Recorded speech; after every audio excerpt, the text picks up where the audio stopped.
개인적으로 정치인분들 중에서 아, 이분은 존경스럽다. 네. 혹은 나에게 도움을 많이 주는 멘토 같은 분이 있다. 이런 분이 있으신지 궁금합니다. 네. 뭐 현존하는 어떤 정치인보다도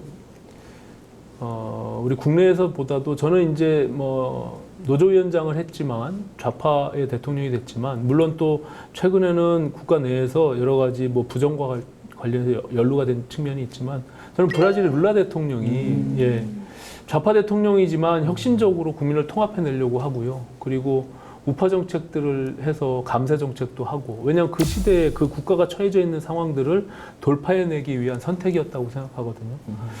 그리고 가장 감동적인 건 왜 정치를 하냐라고 했을 때 정치는 어머니의 마음으로 하는 것이다. 예를 들어서 열 손가락 깨물어서 안 아픈 손가락 없다고 그러잖아요. 우리 속담에는. 근데 자식이 10명이 있는데 그 중에 한 자식이 태생적으로 태어날 때부터 허약하고 뭔가 장애를 갖고 태어나거나 그러면 똑같이 다른 형제들 돌보듯이 돌볼 수는 없잖아요.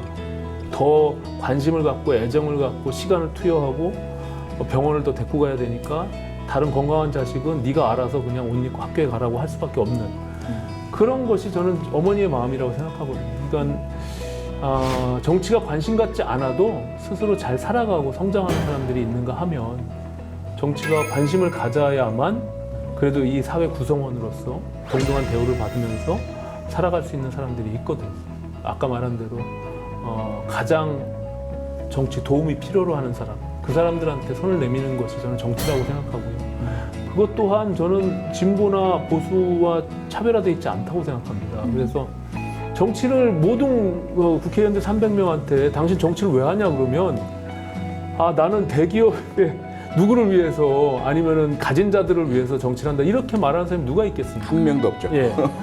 정말 나약하고 어렵고 소외되고 맞아요. 힘든 사람들을 위해서 정치한다고 할 거 아닙니까? 근데 그것이 어떻게 실천되어지는지 어떻게 보여지는지 국민들이 그것을 어떻게 인정하는지 이런 부분들이 필요할 것 같고요.